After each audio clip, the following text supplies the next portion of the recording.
Amin. Tepuk tangan yang meriah bagi Tuhan Yesus. Welcome home GBI Pelita, Shalom. Silakan duduk Bapak Ibu. Nice meet you all. Please join with our social media. Silakan bergabung dengan sosial media gereja, sosial media Bapak Gembala, YouTube, Instagram, Facebook, TikTok. Saudara pasti diberkati dengan firman Tuhan. Shalom bagi saudara yang ada di jemaat online, dimanapun saudara berada. Tuhan Yesus memberkati saudara. Hari ini tema kita adalah berjaga-jagalah. Saya sangat mengajak setiap saudara supaya berjaga-jaga sebab kedatangan Yesus pasti datang yang kedua kali. Kita tidak tahu tanggal dan kapan waktunya datang. Karena dia datang bagaikan pencuri, tidak seorang pun tahu kapan dia datang. Tetapi tanda-tanda kedatangannya sudah ada. Saudara mungkin baru mendengar ada gempa bumi di Myanmar, ada gempa bumi di Thailand yang menewaskan banyak orang. Saya melihat mereka lagi santai-santai di hotel tiba-tiba ambruk.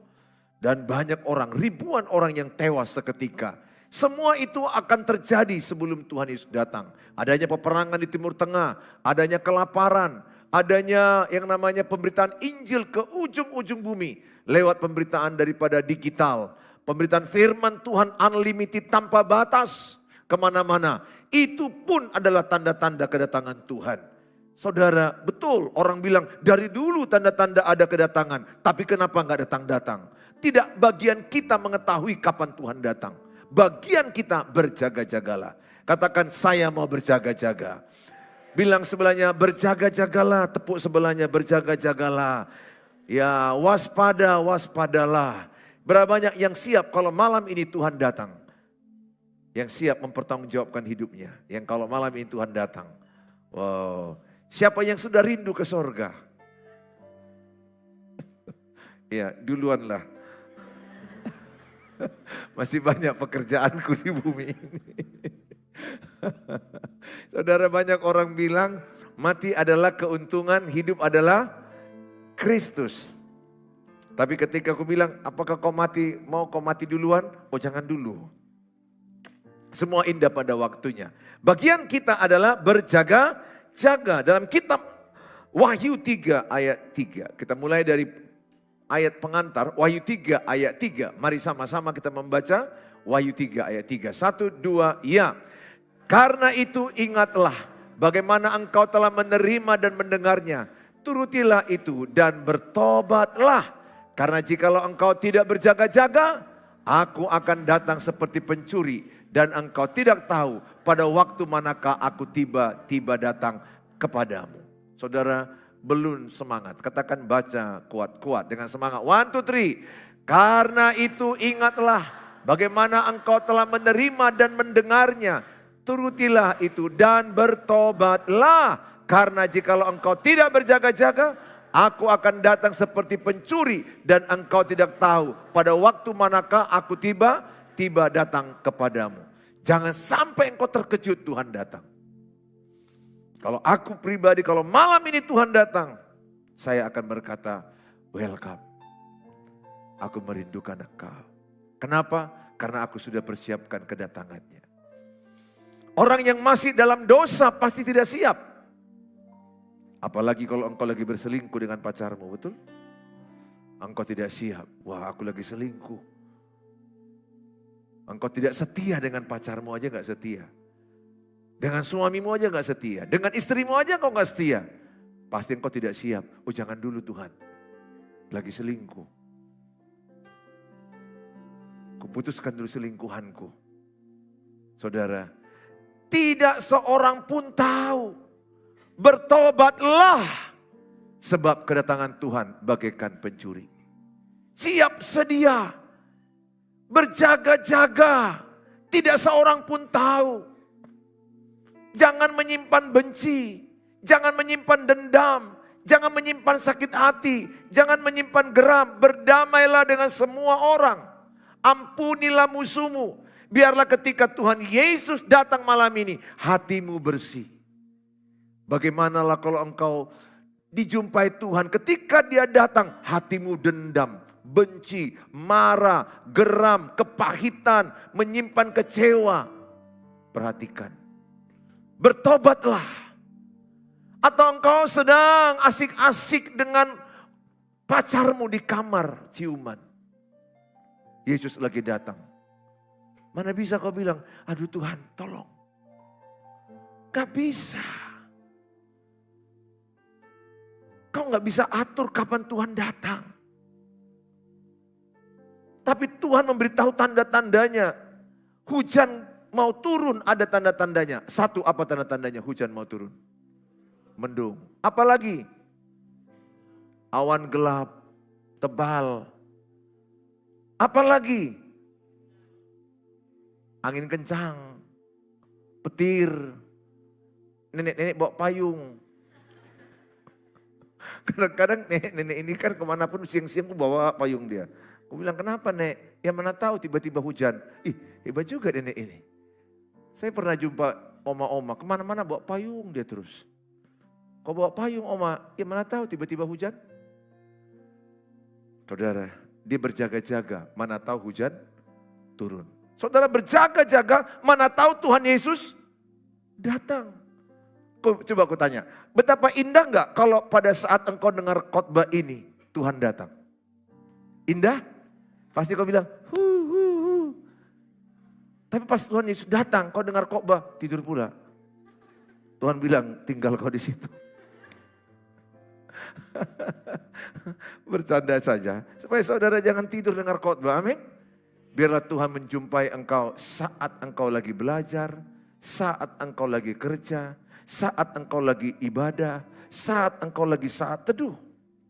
Apa yang akan terjadi sebelum Kristus datang kembali menurut Nats di atas dalam 2 Tesalonika 2 ayat 1-2. Yang pertama, muncul kesesatan. Muncul kesesatan, ini poin pertama. Bahwa akan datang yang namanya kesesatan.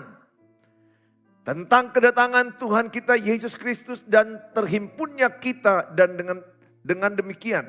Ya baru dibaca bang, ini agak sesak juga ini. Nah saudara dalam 2 Tesalonika 2 ayat 1-2. Mari sama-sama kita baca. 1-2 ya.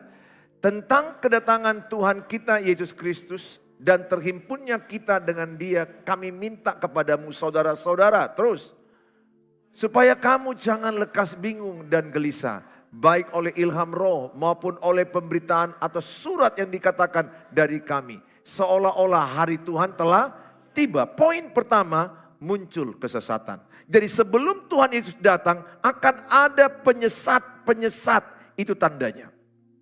Saudara, di sini di jemaat Tesalonika, Rasul Paulus mengingatkan jemaat Tesalonika bahwa Tuhan belum datang yang kedua kali. Tetapi sudah ada pengajar-pengajar palsu berkata, Tuhan telah datang. Akan ada juga orang mengaku dia Tuhan disembah. Akan ada juga orang yang berkata, tanggal kedatangan Tuhan itu sesat. Ada juga orang yang berkata, Yesus bukan Tuhan, itu sesat. Saksi Yehova tidak mengaku Yesus Tuhan. Saksi Yehova mengaku Yesus diciptakan. Kita mengaku Yesus Tuhan pencipta. Beda jauh. Jangan coba-coba diskusi agama dengan mereka kalau imanmu enggak kuat. Nanti engkau yang tidak percaya Yesus sebagai Tuhan. Ada lagi Kristen progresif yang berkata baik-baik bisa ke sorga tanpa Yesus. Yohanes 14 ayat 6, akulah jalan, kebenaran dan hidup. Tidak seorang pun sampai ke Bapa kalau tidak melalui Tuhan Yesus. Sebaik apa dirimu tanpa Yesus, ke neraka. Sebaik apa seseorang tanpa Yesus, ke neraka. Makanya pertahankan imanmu. Jangan gara-gara pacaran dengan tidak seiman, kau jual imanmu. Saya sudah saksikan banyak anak gadis yang hamil akibatnya dia jual imannya. Saya langsung lihat dan saya dengar langsung pengakuan dia. Dia tidak mau anaknya tidak punya ayah. Sehingga dia mau menjual imannya. Pesanku samamu anak gadis. Jangan coba-coba pacaran dengan orang tidak seiman. Jangan coba-coba. Jangan coba-coba nanti jadi pahlawan. Nanti kalau kita pacaran, jadi aku yang menaikkan kau jadi Kristen. Enggak tugasmu itu. Memenangkan jiwa itu Roh Kudus. Roh Kudus yang membuat orang bisa bertobat. Jangan mau, bahkan ada orang yang mau seolah-olah dia masuk Kristen. Tapi setelah dia menikah, dia gak percaya lagi kepada Yesus. Saya sudah menjumpai banyak kasus. Hati-hati, akan ada pengajar-pengajar palsu, pengajar-pengajar sesat. Di Bandung itu pernah, pendetanya orang Batak. Yang mengatakan bahwa Tuhan Yesus mau datang, sehingga mereka segereja pakai baju putih-putih. Mereka menunggu kedatangan Tuhan. Besok mau datang jam segini. Mereka semua penyembahan, doa, baju putih-putih, jual harta, jual tanah, jual semuanya. Tahukah siapa yang datang? Bukan Tuhan Yesus. Polisi yang datang. Oh, ada yang tahu ya? Masih ingat kasus itu? Di Bandung itu. Kalau nggak salah marganya ada pendeta Sibuya. Kalau tidak salah, saya lupa. Tapi itu yang saya ingat, saya pendetanya sangat-sangat saya kenal. Saya sangat-sangat, bukan saya kenal, saya tahu, ingat. Karena itu sangat berita nasional pada waktu itu. Satu jemaat itu, satu gereja itu diangkat kantor polisi. Di Amerika mereka membunuh diri mereka massal. Mereka percaya, mereka jumpa sorga. Dengar, tidak tahu kita kapan datang. Gak usah sibuk menebak-nebak kedatangan Tuhan. Gak usah sibuk-sibuk menebak-nebak kedatangan Tuhan. Yang penting engkau hidup dalam berjaga-jaga, hidup dalam kekudusan, hidup dalam kebenaran. Itu yang penting, saudara. Saudara yang saya kasihi, yang kedua yang muncul apa? Kemurtatan. Saudara lihat ada terakhir ini ada dokter yang terkenal, murtad. Mungkin FYP TikToknya sampai. Dan beberapa artis tokoh-tokoh sekarang yang murtad. Enggak satu, enggak dua. Itu sudah dinubuatkan Tuhan. Akan ada penyesat. Ajaran sesat. Akan ada orang murtad. Siapa yang murtad itu? Orang yang tidak kuat imannya. Orang yang tidak mengenal Tuhan. Saya percaya kalau dia mengenal Tuhan Yesus yang mati bagi dia, dia tidak akan pernah menjual imannya. Maka saya mau katakan sama saudara, jangan favoritkan tokoh-tokoh di dunia ini. Nanti ketika dia pindah agama, engkau goncang. Memang dia akan pindah karena dia tidak mengenal Tuhan. Orang yang mengenal Tuhan Yesus, dia tidak akan pernah menjual imannya. Dia akan berkata sekali Yesus, selama-lamanya ikut Yesus. Sekali Yesus sampai mati, ikut Yesus. Saya berdoa setiap saudara, selamatkan kalau ada anggota keluargamu yang murtad. Baik orang Batak, orang Nias, orang Karo, orang Simalungun. Udah banyak yang murtad. Adalah saya bilang enggak, bukan banyak. Ada beberapa keluarga yang saya tahu. Oh, ada 2 murtad. Pak Jaya tadi pagi khotbah, kami 4 bersaudara, 2 yang murtad. Pendeta Jayanta Bangun. Dia dengan adiknya paling kecil yang beriman Kristen. 2 kakaknya murtad. Dia khotbah tadi pagi dia bilang, 3 guru sekolah minggu, 2 yang murtad. Nah, murtad ini akan ada. Akan ada, jangan heran kalau engkau menjumpai teman-teman SMA-mu ada yang murtad. Teman-teman sekampungmu yang murtad. Akan ada, aku berdoa, engkau setia sampai Tuhan Yesus datang. Aku berdoa, engkau justru memenangkan orang-orang yang murtad itu kembali ke Tuhan Yesus. Jangan hakimi mereka. Tuhan bisa punya cara mengembalikan mereka. Saudara, dalam Alkitab dikatakan pada ayat yang ketiga. Dalam 2 Tesalonika 2 ayat yang ketiga sama-sama. Ya tadi murtad. Janganlah kamu memberi dirimu disesatkan orang dengan cara yang bagaimanapun juga. Sebab sebelum hari itu haruslah datang dahulu, apa dikatakan? Murtad. Dan haruslah dinyatakan dahulu manusia durhaka yang harus binasa. Orang yang murtad itu binasa. Orang yang murtad, orang yang meninggalkan imannya itu binasa. Pesanku samamu, jaga imanmu. Pertahankan imanmu sampai akhir hidupmu. Jangan pernah tinggalkan Tuhan Yesus. Tepatnya juga kalau engkau anak gadis, jangan pernah pacaran yang tidak seiman. Yang seiman aja persoalannya berat. Apalagi tidak seiman. Yang satu bisa bilang poligami, yang satu monogami. Kekristenan mengenal monogami. Menikah dengan satu orang sampai mati. Beda. Tidak, kita saling menghormati, tapi kekristenan tidak mengenal poligami. Maka kekristenan tidak boleh satu orang punya istri dua. Tidak boleh seorang istri punya suami 3. Enggak boleh. Kalau engkau memilih istri, kau memilih 1.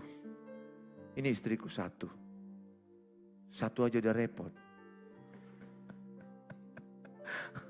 Apalagi 2 istriku. Kau sempat di sini 1, di sini 1, di situ 1. Repot. 1 aja suaminya pun dia sudah repot. Sempat suaminya 3, repot. Aku berdoa, engkau memilih 1 suami sampai kematian. Ingat ya, kalau engkau memilih pacar, kau memilih calon ayah anak-anakmu. Ingat itu boruku hasian. Sarangeo. Kalau engkau memilih seorang cowok jadi pacarmu, engkau sedang memilih seorang laki-laki menjadi calon ayah anak-anakmu. Bayangkanlah kalau cowok yang kau pilih itu main game dari terbit matahari sampai terbenam matahari. Cocok gak jadi ayah? Sampai jam 3 pagi. Diserang. Siapa yang serang? Serang. Anakmu bergantung-gantung di tiang TV.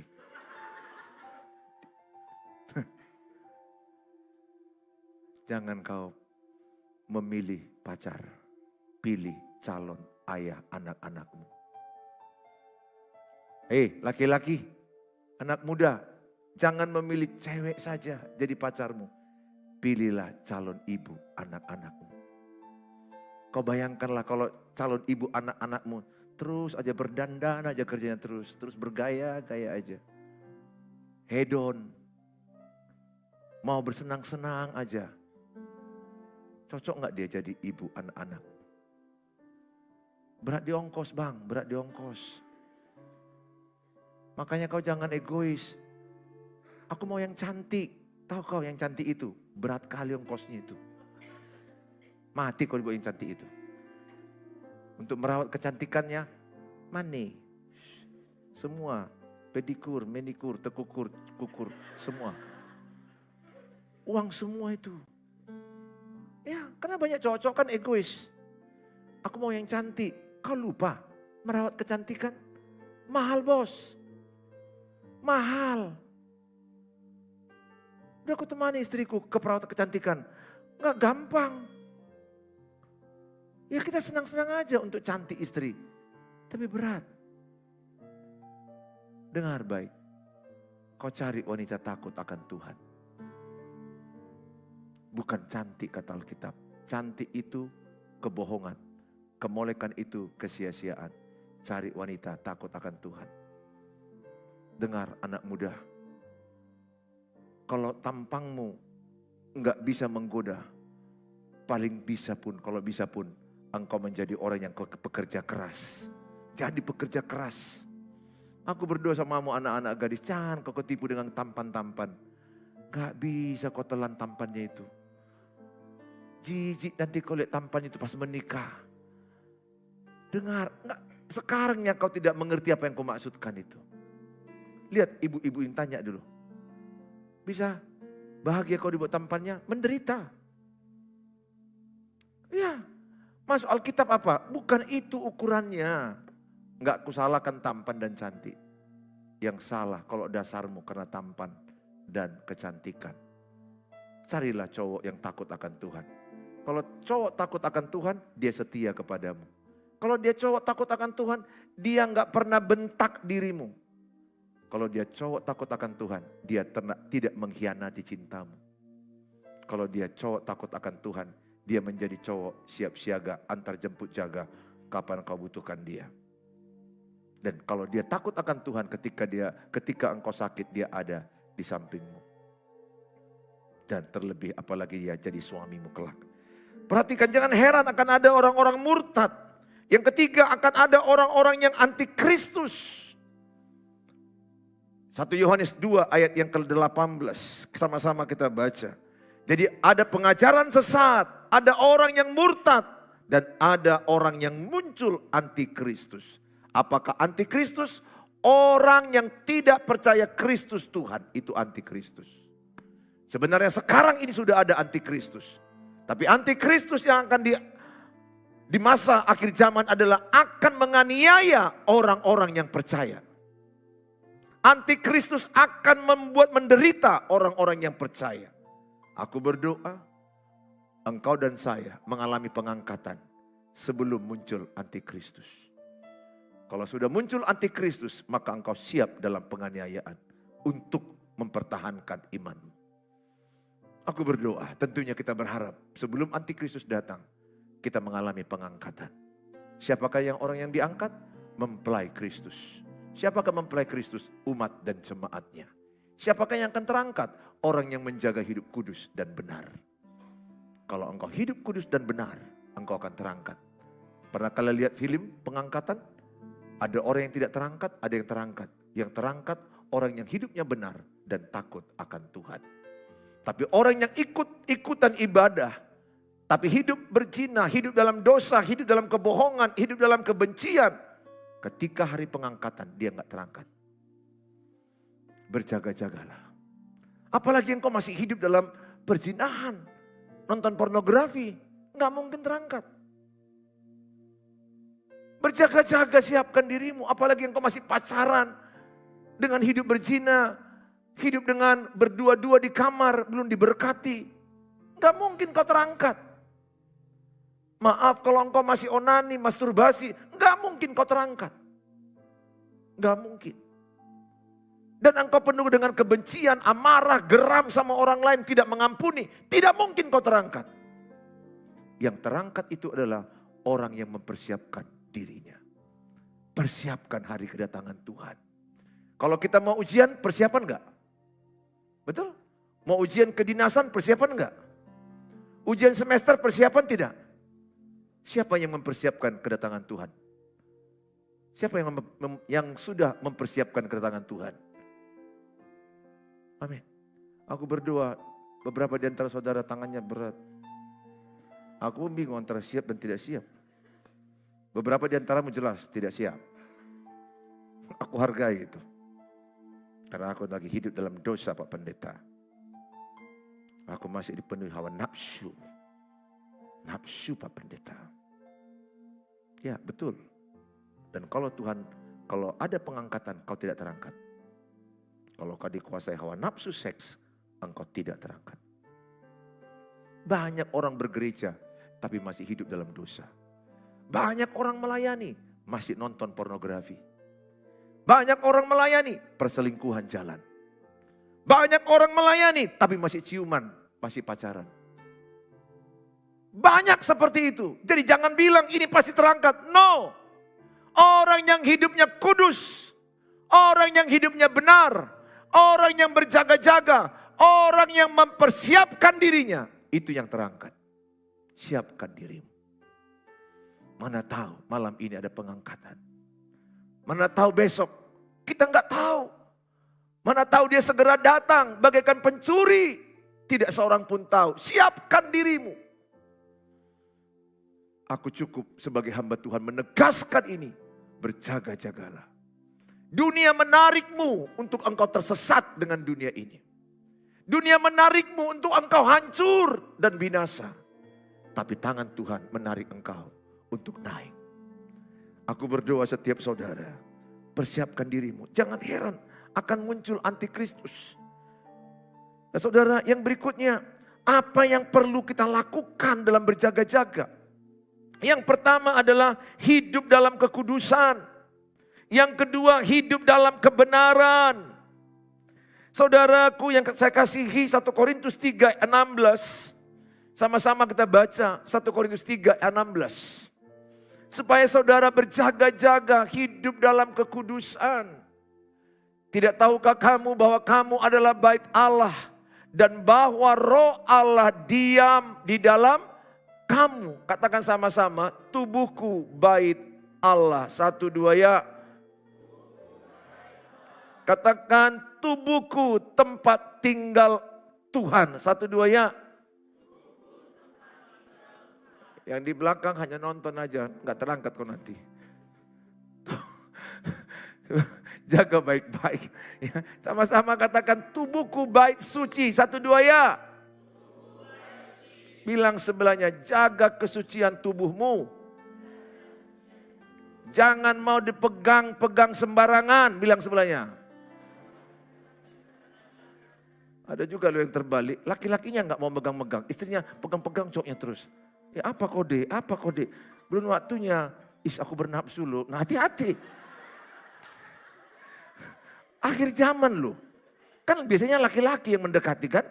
Ini perempuan yang ganas. Udah gak sabar aku bang. Itu akhir zaman. Kan ada juga laki-laki yang lugu kan. Gak tahu dia si ceweknya udah pemain. Hati-hati. Jaga kekudusan. Dalam kitab 1 Korintus 6 ayat 15 sampai 18.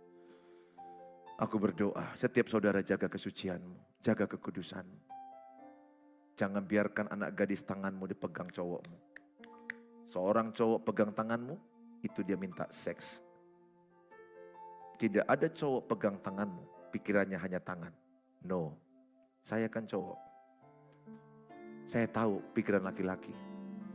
Pegang tanganmu, otaknya langsung. Nah ini ketawa ini kan pelepasannya sama. Gak ada cowok cium bibir, hanya bibirmu aja. Enggak. Dia minta tempat tidur. Kau sadar itu. Makanya kalau ada cowok yang sudah sangat bernafsu padamu. Kau harus bilang, belum waktunya. Tubuhku baik suci. Jaga kesucian. Tapi kalau cowok itu mendesak dan ingin engkau membuktikan cintamu sama dia. Dia dari setan. Tanda orang dari Tuhan. Kata-katanya tidak jauh tentang Tuhan.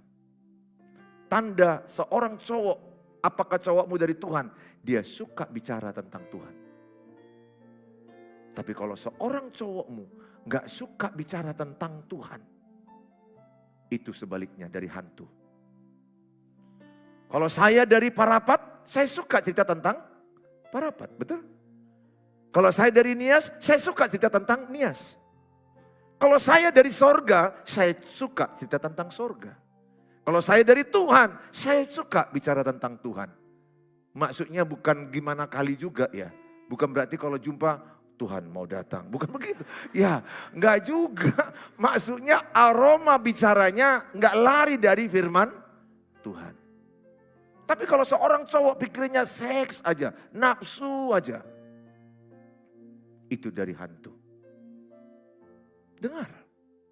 Benar. Karena apa? Karena dia dikuasai hawa nafsu. Kapan kau lemah, kau jatuh. Katakanlah lagi engkau kuat, lagi beribadah, kau kuat. Tapi satu waktu ketika kalian berdua di kamar, kau tidak kuat. Sementara cowok itu dikuasai nafsu dan dikuasai daging. Jaga dirimu baik-baik. Jaga pacaran kudus. Supaya pernikahanmu kudus. Jaga. Kalau pacaranmu kudus, pernikahanmu jauh lebih baik. Kalau pacaranmu tidak kudus, pernikahanmu segudang persoalan. Karena engkau memulai dengan nafsu. Kau memulainya dengan nafsu, kau melewatinya penuh penderitaan. Gak gampang anakku. Pak, udah terlanjur. Tuhan mengampunimu. Tuhan bilang kepada perempuan berzina, pergilah dan jangan berbuat dosa lagi. Kalau engkau sudah terlanjur menyerahkan dirimu kepada laki-laki itu, stop. Jangan lakukan lagi. Tuhan masih memberi kau kesempatan untuk bertobat. Tuhan mengasihimu. Tidak ada dosa yang tidak diampuni Tuhan. Semua dosa diampuni Tuhan. 1 Korintus 6 ayat 15. Tidak tahukah kamu bahwa tubuhmu adalah anggota Kristus? Akan kuambilkah anggota Kristus untuk menyerahkannya kepada percabulan? Sekali-kali tidak. Tubuhmu adalah anggota Kristus. Jangan serahkan matamu untuk percabulan. Lihat pornografi bang. Bang, entah kemana tanganku ini berhenti nih.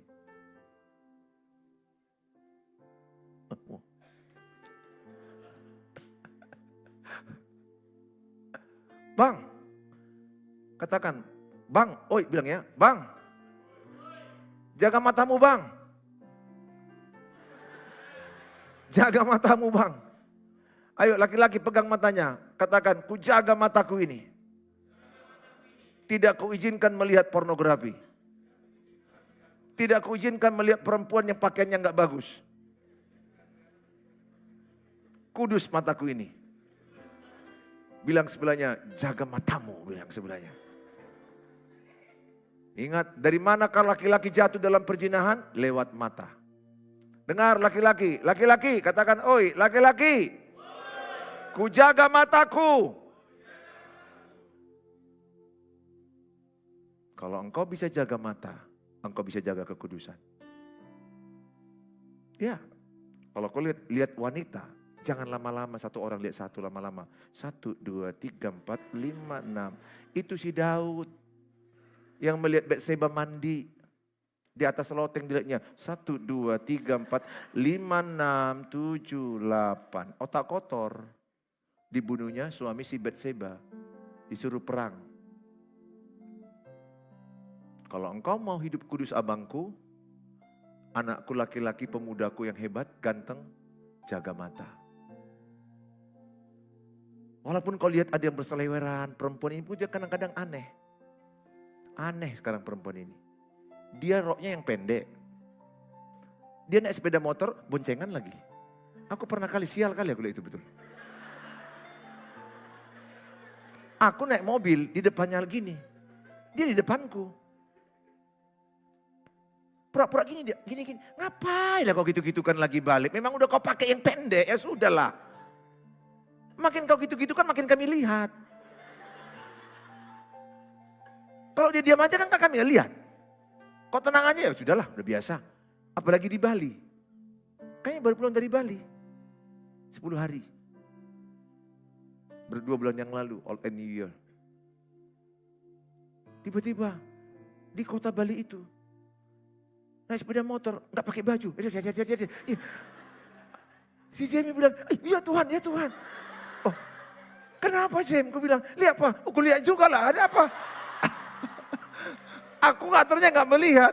Dia terkejut. Iya katanya. Keterkejutan dia memancing saya. Iya apa? Ya udah terlihat juga. Ya ampun. Di Bali itu ampun lah aku betul. Nanti aku beli di Indomaret udah gak pakai baju sebelah. Ada yang tinggal pakai BH aja kemana pakai dalam. Ya Tuhan. Sekali aku pernah ke Israel 2006. Ada pantai-pantai situ. Di situ ada kami turun pakai bus, 1 bus. Aku pendetanya dan 27 jemaat aku bawa. Masuk ke supermarket. Di depannya pantai. Waduh. Kiri kanan. Hanya begini dan BH begini-gini terus. Ya Tuhan. Semua jemaat bilang saya, Pak Pendeta masih kuat imannya, Pak Pendeta masih kuat imannya. Aduh Bu, tolong aku gak tahu lagi. Memang begitu budaya di sana. Di Bali lagi lebih ngeri. Bali juga mengerikan. Saya hanya mau mengatakan kepadamu, jaga matamu. Ya, anak muda ya, jaga. Pastikan pornografi tidak ada di sini. Tidak ada memang, tapi jangan klik. Jangan klik. Sekali kau klik, 1000 datang. Sekali kau klik 1000 datang. Dan yang hancur itu binasa dirimu dan pernikahanmu. Suami yang suka pornografi, pasti hancur pernikahannya. Pasti hancur. Karena itu kedagingan. Udah banyak kasus ini kuhadapi. Saudara, demikian juga wanita-wanita. Kalau laki-laki jatuh di mata, wanita-wanita jatuh di mana? Telinga. Jaga telingamu. Wanita-wanita pegang telingamu. Katakan, ku jaga telingaku. Aku tidak butuh pujian laki-laki berlebih-lebihan.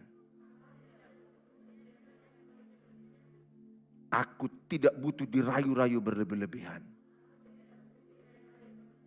Ku jaga telingaku. Lihat, wanita itu jatuh di telinga. Kau cantik loh. Kau seksi loh. Rebah kau langsung, saudara, rebah.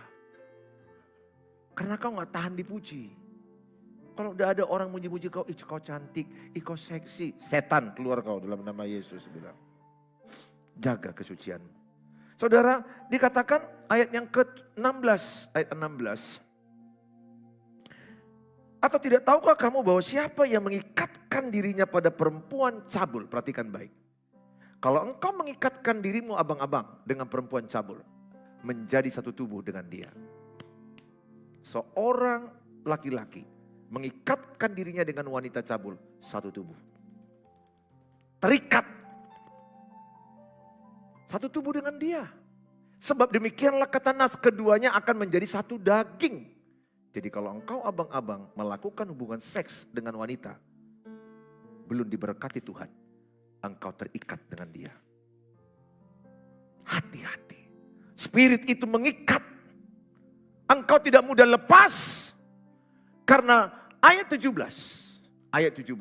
Tetapi siapa yang mengikatkan dirinya pada Tuhan, menjadi satu roh dengan dia. Jadi kalau saya mengikatkan diri kepada wanita cabul, saya satu tubuh dengan dia. Bayangkan. Terikat saya dengan dia. Rusak jiwa saya. Dia juga rusak. Kalau saya mengikatkan diri kepada Tuhan, saya satu roh dengan Tuhan.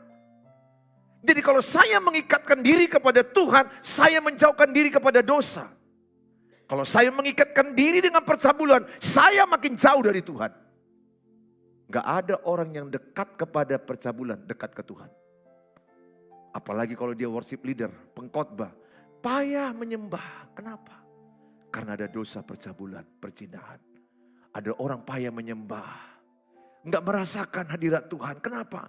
Karena ada dosa percabulan dalam dirinya. Aku berdoa, ikatkan dirimu kepada Tuhan. Ayat 18. Ayat 18 dikatakan, jauhkanlah dirimu dari percabulan. Setiap dosa lain yang dilakukan manusia terjadi di mana?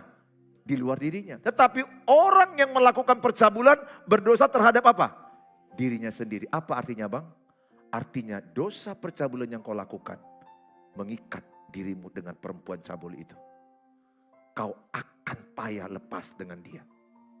Hati-hati. Bisa, tapi payah. Aku berdoa supaya engkau ikatkan dirimu kepada Tuhan. Kalau engkau ikatkan dirimu kepada Tuhan, engkau akan menjauh dari dosa. Kalau engkau mengikatkan diri kepada percabulan, engkau jauh dari Tuhan. Gak bisa sekali dua. Saya sudah sejak tahun 88 melayani Tuhan. Saya tahu diri saya. Ketika aku sedang hidup dalam perzinahan, dalam kurun waktu itu aku tahu ada fluktuasi di mana aku agak kedagingan. Saya tidak bisa menyembah Tuhan. Saya tidak bisa merasakan hadirat Tuhan. Saya tidak bisa merasakan Tuhan bicara ke saya. Saya merasakan Tuhan jauh. Karena saya diikat oleh roh percabulan. At the time. Aku harus mengaku, di momentum itu ada beberapa fase. Tapi ketika itu kutinggalkan, aku mengikatkan diri kepada Tuhan. Saya mudah menyembah Tuhan. Saya mudah mendengar suara Tuhan. Saya bisa merasakan hadirat Tuhan yang luar biasa. Ingat, percabulan itu mengikat. Aku berdoa setiap saudara, poin yang kedua, hidup dalam kebenaran. Tepuk tangan bagi Tuhan Yesus. Mari kita datang kepada Tuhan Yesus. Tinggalkan kebohongan, tinggalkan kenajisan, tinggalkan percabulan. Jaga tubuhmu baik suci. Setialah mengikut Yesus sampai Tuhan Yesus datang